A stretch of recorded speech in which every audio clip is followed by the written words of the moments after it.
I'd like to take a moment to talk about our setup and supplies before we get started painting. So what I've got out here are a few brushes that we'll use as our painting develops, and I use a couple of little angle shaders. I'd say these were about 1/2 inch and 1 inch, and I'll keep handy a little liner brush as well. So those are handy whenever I think I might need them later on. We're working on a 6-inch white glossy ceramic tile, and this you'll pick up at the hardware store.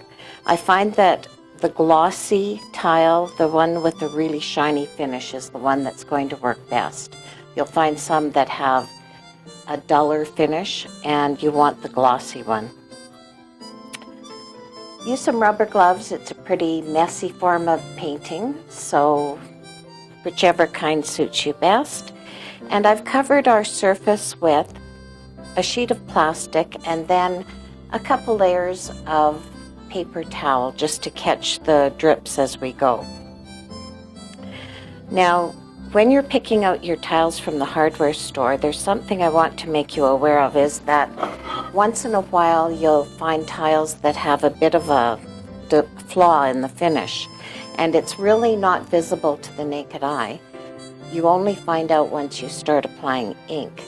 And here's the sort of thing that'll happen if you get one of those tiles, is you'll be applying ink, and you'll notice that as it dries, it'll pull away from some areas, and you're left with these white spots that you really can't do much with. It's very difficult to go back in and try and fix that. So to avoid getting a little ways into your painting and then discovering this, I have found the best thing to do is to take your tile, use a color that you're not using all of the time, one that you can spare, and just put a coat of ink on the tile, just a thin coat, and let it dry to see if you have any of those flaws in your surface before you get going. And that's why you'll notice this tile has ink on the sides, is that I have already tested it and made sure that we've got a good tile. Now, the inks that I'm going to use are a brand made by Copic, and they're called Copic Various Ink Refills. And when you open them, they have the nice little applicator. They're actually made to refill their markers, but work beautifully for our purposes. So you can use the Copic inks. These you can find at art stores. I've provided a link on the website if you need it, if you need to order them online. The other popular brand is the Ranger inks, Adirondack by Ranger, and these come usually in a package of 3. Huge variety of colors in either the Copic or the Adirondack inks. And they're both perfectly fine. They both work beautifully for our purposes. So whatever you have on hand or whatever brand you would like to try will work really well. I have maybe just the slightest preference for the Copic inks, simply because they come with matching markers. So every color that Copic makes, you'll find a marker that matches that color. And they have a brush tip and then the nib on the other end. So those are kind of nice if you want to match up the colors exactly with what you're using in the refills. And you can certainly use them interchangeably. If you want to use both the Adirondack and the Copic on the same project, that will work just fine as well.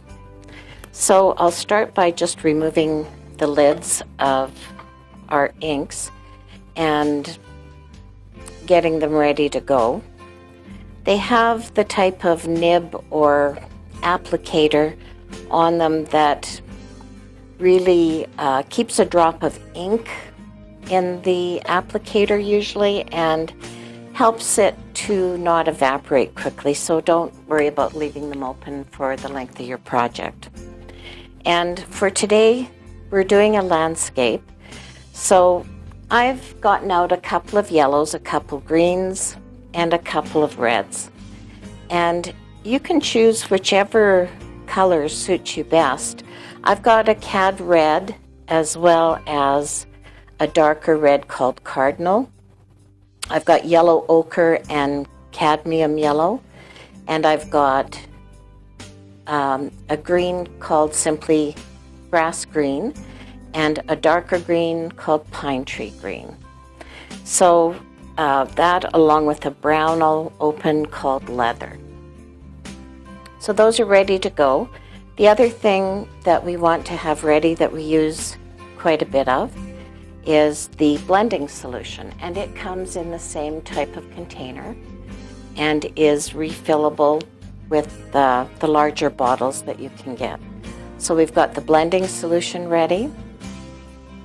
Now before we get going on any project on tile, we want to make sure that the surface is really clean. So I've got isopropyl alcohol from the drugstore, 99%, and I like to fill a little container like this. These little containers are available at the art store and have a blunted needle on the end, but really nice and handy for a quick application of alcohol. So I've filled my little bottle, and that's what I'll be using for today. So start by just generously applying some alcohol to the surface and give it a nice cleaning. We know that there isn't any dust, little dog hairs, little cat hairs, things like that are all taken off of there. And we're ready to go. Let's